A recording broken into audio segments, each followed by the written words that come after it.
जय श्री राम। रिंकू देवलिया, जय अतिथि शिक्षक।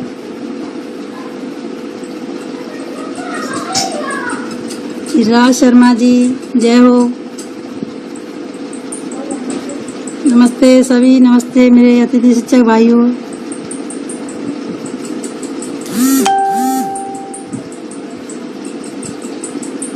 सज्जन सिंह शिल्पकार, जय भवानी, जय हो भैया, नमस्ते। शोभरन यादव जी, जय हो, नमस्ते सभी को, नमस्ते नमस्ते भैया।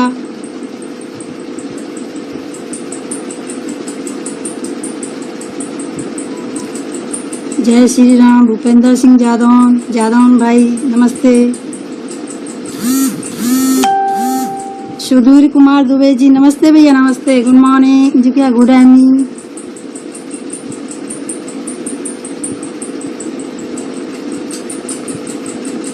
आप सभी मुझे लाइव देख रहे हैं, सभी भाइयों से निवेदन है कि मुझे लाइक और शेयर भी करते रहें, जिससे मेरी बात आगे तक पहुंच सके। नमस्ते नमस्ते अजय अक्षय जी, नमस्ते। प्रणाम भूपेंद्र बघेल जी, प्रणाम।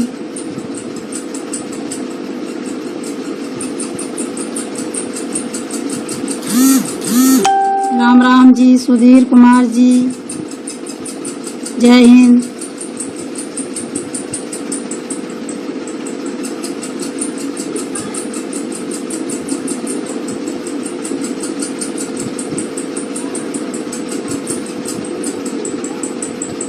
मेरे प्रिय भाइयों बहनों, मेरा लाइव आने का एक ही उद्देश्य है कि आप सभी से मेरी बात हो सके, क्योंकि अभी जो परिस्थितियां चल रही हैं उसके हिसाब से सभी से मुलाकात होना और अपनी बात संगठन की जो भी है वो नहीं हो पा रही है। इसलिए इस सोशल मीडिया के माध्यम से मैं एक एक अतिथि शिक्षक से अपनी बात रखूंगी और उनकी बात भी सुनूंगी। नमस्ते अखिलेश जी, संजय शर्मा जी, जय भवानी, राम राम सभी को, नमस्ते सभी को। शेयर जरूर करें जिससे मेरी बात एक एक अतिथि शिक्षक के पास पहुंच जाए।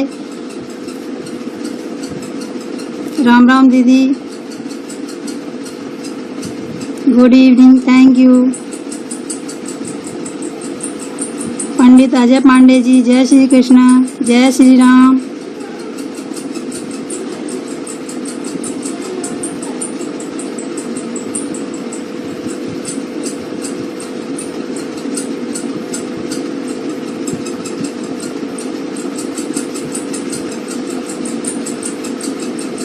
आज हम जिस परिस्थिति से गुजर रहे हैं, सभी अतिथि शिक्षक भाई बहन जान रहे हैं कि ना हम इस कोरोना महामारी के चलते ही घर से बाहर निकल पा रहे हैं और ना ही कुछ कर पा रहे हैं। और ऐसे समय में हम एक दूसरे कांटेक्ट में कैसे आएं, कोई जरिया नहीं है। एक सोशल मीडिया यही है जिससे हम अपनी बात सभी के सामने रख सकते हैं। आप सभी जानते हैं और हम भी जानते हैं कि सरकार हमारे पक्ष में क्या कर रही है, क्या नहीं कर रही है। लेकिन अभी जब तक उपचुनाव की डेट नहीं आती है तब तक हमें धैर्य बना के रखना है और अपनी मांगों को रखना है। और हम ये मान के चलो, इतने सालों से संघर्ष कर रहे हैं तो हम इस समय अपने लक्ष्य के नजदीक हैं। बस हमें थोड़ा धैर्य रखे और आगे बढ़ने की जरूरत है। बस एक एक अतिथि शिक्षक को, एक एक भाई, मेरे जितने भी भाई बहन हैं, सबको अपने हक के लिए लड़ना है। ये नहीं है कि एक लड़ रहा है तो उसको लड़ने दो, नहीं। हमारी जितनी मात्र शक्तियां हैं, बहनें हैं, हम जितना सपोर्ट करेंगे अपने भाइयों का और अपने संगठन का, तभी हमें सफलता हासिल हो सकेगी। अतिथि भाई तक पहुंचना चाहिए, एफबी के माध्यम से, सोशल मीडिया के माध्यम से।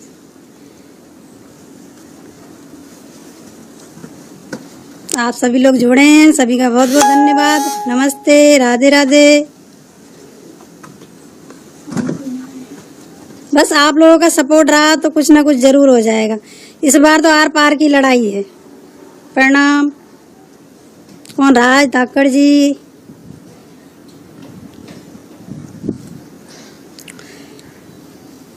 हाँ मेरा को जो भी है सभी का सहयोग रहेगा। मैं तो हर किसी के साथ खड़ी हूँ, आगे भी खड़ी थी और आने वाले समय में भी खड़ी रहूंगी। मैं कभी पीछे नहीं हटने वाली हूँ।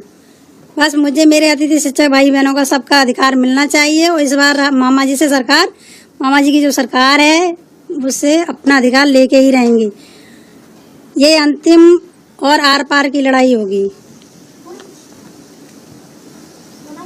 कृष्ण कुमार राठौड़ जी नमस्ते।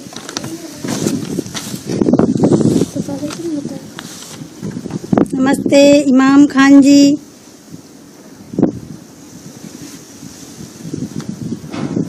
हाँ बिल्कुल हम आपके साथ हैं। अगर समय से पहले बीजेपी सरकार नियमितीकरण नहीं करती है तो आर पार की लड़ाई बिल्कुल लड़ेंगे। अभी नहीं, जब तक कोई डेट नहीं आ जाती है चुनाव की तब तक कोई अभी विरोध नहीं करना है। ना हमें कांग्रेस का विरोध करना है ना ही बीजेपी का विरोध करना है। अभी केवल अपनी मांग को रखना है।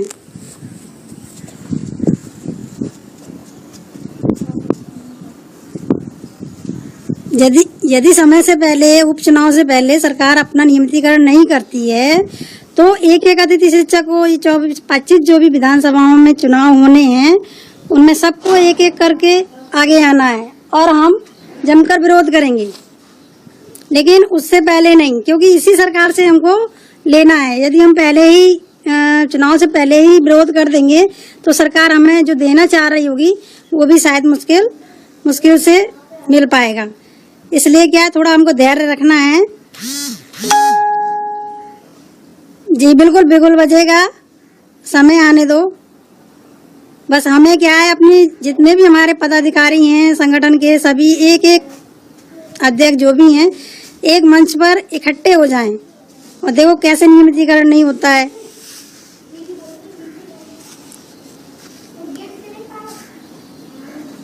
जिस दिन एक एक पदाधिकारी एक एक अतिथि शिक्षक अपने घरों से निकल पड़ेंगे उस दिन हमारी जीत निश्चित है। हमारी जीत को कोई नहीं रोक सकता है, क्योंकि सरकार भी बहुत पहले भी घबराई हुई थी और आज भी घबराई हुई है। क्योंकि अतिथि को आप समझ सकते हैं क्या समझते हैं ये लोग।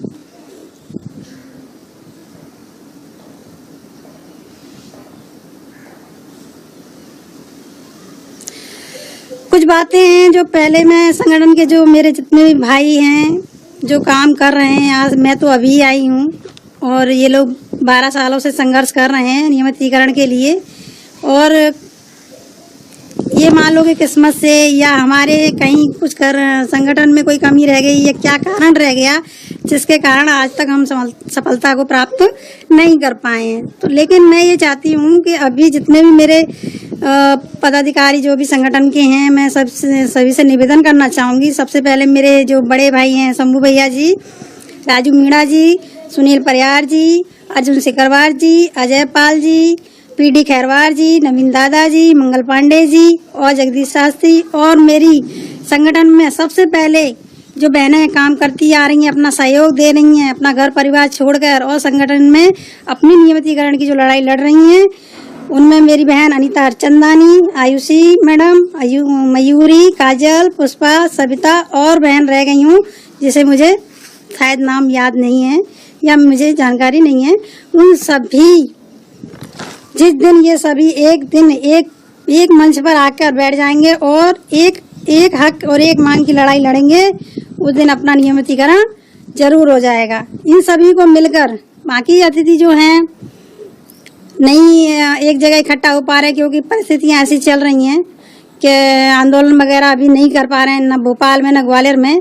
लेकिन जितने पदाधिकारी हैं वो भोपाल में जाकर एकत्रित होकर 15 दिन तक, मात्र मैं ज़्यादा दिन की बात नहीं करती आप लोगों से, मात्र 15 दिन के लिए अगर इकट्ठे होकर हम अधिकारी और मंत्री और विधायकों से अपनी बात रखेंगे और ये सभी जितने भी मैंने अभी नाम आप लोगों को बताए हैं ये सभी अपना अहम को छोड़कर केवल अतिथि, तो मान लो अतिथि शिक्षकों का भला उस दिन हो जाएगा। और हमारा एक ही मकसद है, केवल एकजुट होकर काम करने का। क्योंकि मैंने अभी इतने दिनों में यही देखा है कि हमारे अतिथि शिक्षक जो भाई हैं सब अलग अलग गुटों में, संगठनों में बटे हुए हैं। कभी कोई मांग रख देता है, कभी कोई मांग रख देता है। तो हमें क्या है, अपनी मांग नहीं रखना है, केवल अपना नियमितीकरण चाहिए। क्योंकि ये सरकार ने एक नीति बनाई थी हमको रखने के लिए और बनाई है, और पहले जो कांग्रेस सरकार ने थी, चलो वचन में दिया और नहीं किया, तो सरकार भी हम लोगों के वजह से ही गिर गई। क्योंकि उन्होंने अपना वचन नहीं निभाया, न किसानों के साथ कुछ किया, न हम अतिथियों का कोई भला किया। तो देखो, सरकार उसी की रहेगी जो अतिथि शिक्षकों का संग देगा, किसानों का से संग देगा, जो गरीब हैं उन सभी का।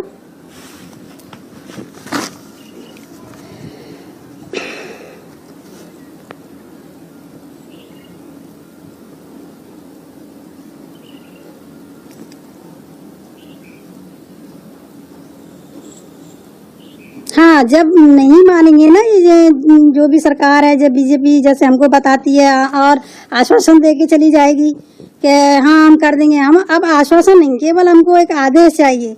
आदेश देगी तो ही हम सरकार का विरोध नहीं करेंगे। और यदि उपचुनाव से पहले सरकार नियमितीकरण नहीं करती है, या जो भी नीति बनाकर या गुरुजी के तर्ज पर हमको रखकर काम नहीं करती है, या 12 माह का कार्यकाल या जो भी है नहीं कुछ भी करती हैं आदेश के अनुसार, तो हम बिल्कुल विरोध करेंगे। रथ यात्रा क्या, पैदल यात्रा चलेंगे, जहाँ चलना होगा चलेगा। सभी अतिथि शिक्षक भाइयों को याद है ना पद यात्रा अपनी सीहोर से भोपाल तक। तो भोपाल क्या चीज है, आप ना मध्य प्रदेश को हिला देंगे। इतने अतिथि शिक्षकों भाइयों में अपने संगठन में इतनी ताकत है। बस बात एक ही है, सभी को एकजुट होकर रहना है। जब तक एकजुट नहीं होंगे हम कुछ हासिल नहीं कर पाएंगे। भाई बहनों से यही कहना चाहूंगी कि कोई भी मंत्री या कोई भी विधायक जैसे कोई बात कह देते हैं, जैसे अभी हमारे शिक्षा मंत्री जी ने कहा कि मैं 25% के अलावा मुझे उनको कोई जानकारी नहीं है, तो उनको कहने दो। जब हम सभी संगठन के अधिकारी और मंत्रियों से बातचीत नहीं कर लेते हैं, तब तक आप किसी भी मंत्री विधायक का विरोध नहीं करेंगे। क्योंकि हम किस मुंह से मांगने जाएंगे जब हम पहले ही उनका विरोध कर देंगे। इसलिए अभी जब तक उपचुनाव की डेट नहीं आ जाती है, तब तक किसी भी मंत्री विधायक के बारे में कुछ भी लिखने की या सोशल मीडिया में शेयर करने की जरूरत नहीं है। ये एक बहन का निवेदन है, अगर आप कुछ चाहते हो तो। और संगठन में एकता बनाकर रखो। जिस दिन हम सभी पदाधिकारी जितने हैं एक हो जाएंगे, एक मंच के नीचे आ जाएंगे, उस दिन अपना नियमितीकरण जरूर ले लेंगे।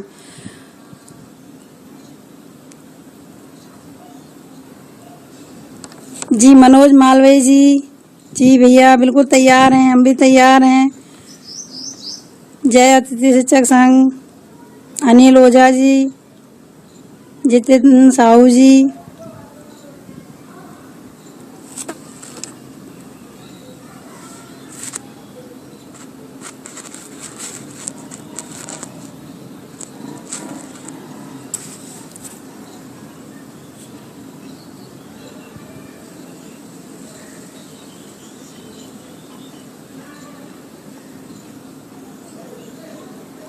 कुछ अतिथि शिक्षक भाई बहनों के मेरे पास कॉल आ रहे हैं कि मानदेय नहीं मिल रहा है।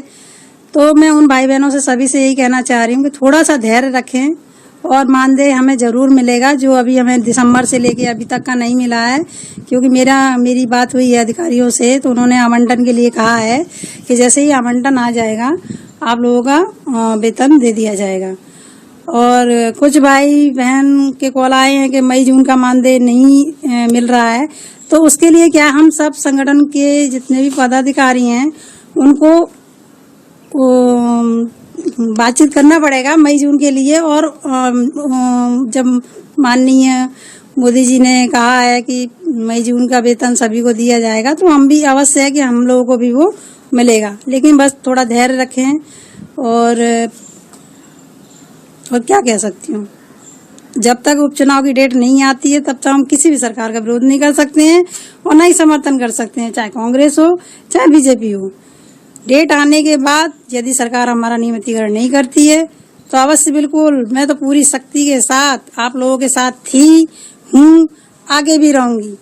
मुझसे जो बनेगा अपने अतिथि भाइयों के लिए, अपने हित के लिए, नियमितीकरण के लिए वो मैं सभी कार्य करूंगी।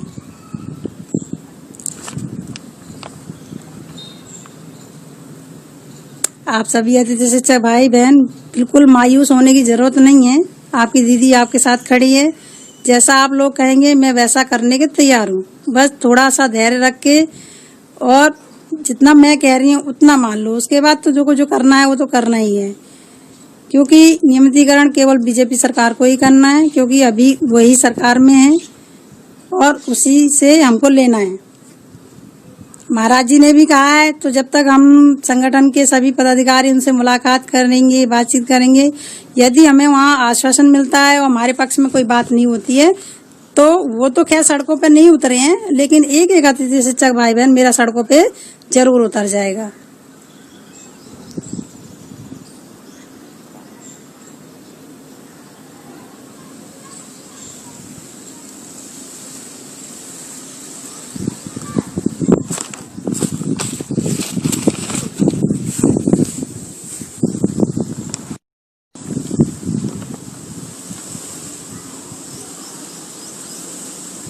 हमें जो भी कार्य कर रहे हैं संगठन के लिए सोशल डिस्टेंसिंग का पालन करना है और उसके बाद ही अपने कार्य को पूरा करते रहना है। और कोरोना से इतना डरने की जरूरत नहीं है, केवल हमें उनसे बचाव रखना है, अपनी सुरक्षा रखना है और कोरोना कुछ नहीं है। क्या हम अतिथि शिक्षकों के लिए आंदोलन करने के लिए, अपने हक के लिए लड़ाई लड़ने के लिए ही ये कोरोना बीमारी चल रही है क्या? नहीं। जो मंत्री लोग भी तो अपना प्रचार प्रसार कर रहे हैं, इनके लिए कोरोना नहीं है, तो हम अतिथि भाई बहनों के लिए भी कोरोना नहीं है। इसलिए सभी एकजुट रहें और अपनी तैयारी फुल रखें। अपने अपने क्षेत्रों में बिल्कुल तैयारी फुल रखें। जब भी कोई विधायक मंत्री आता है, चाहे बीजेपी का हो या कांग्रेस का है, उन्हें घेर लो और अपनी बात को रखो, क्योंकि हमें नियमितीकरण चाहिए और कुछ नहीं चाहिए। आश्वासन तो बहुत हमने 12 सालों से ले लिया है, अब आश्वासन से हमें नहीं मतलब, केवल नियमितीकरण एक ही मांग और सभी अतिथि शिक्षकों का भला होगा। ये नहीं कि नहीं जो अभी लगे हुए हैं केवल उन्हीं का, सभी का। अगर ऐसा होना होता तो पहले ही कब का सरकार कर चुकी होती। सरकार भी नीति बना रही है कि एक एक अतिथि शिक्षक भाई कोई भी छूटेगा नहीं, जिसने पढ़ाया है और उसको लाभ मिलेगा।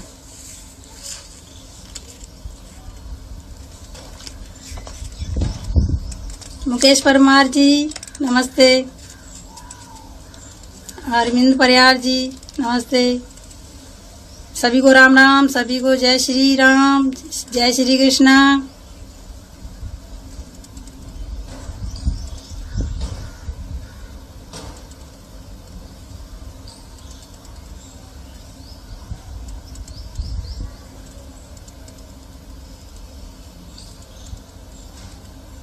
और हाँ, एक बात और जी, अतिथि शिक्षक जितने भी मेरे भाई बहन हैं, सब ग्रुपों में भड़काने वाला काम जो है ना, एक दूसरे की बुराइयां करना, ये सब छोड़ दो प्लीज। हमको क्या नियमितीकरण होना है, हमको राजनीति नहीं करनी है और ना ही कोई नेता बनना है।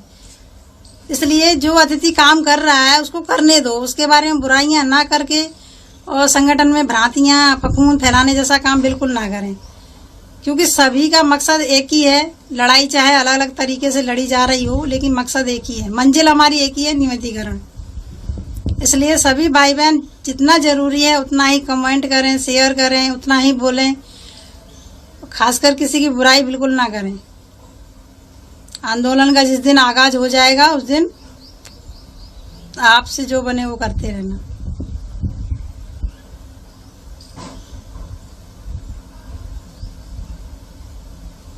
वंदे मातरम, जय श्री राम।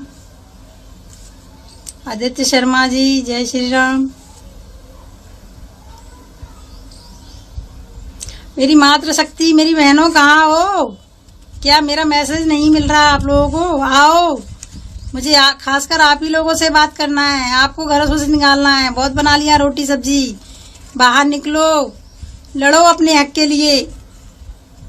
भाइयों ने तो अपना जी जान लगा दिया, संगठन में लगे हैं, अभी भी लगे हैं, कर रहे हैं। मेरी मातृशक्ति, मेरी बहनों, कब निकलोगी? निकलो। नहीं, मुझे ही आना पड़ेगा सबके घर एक एक करके।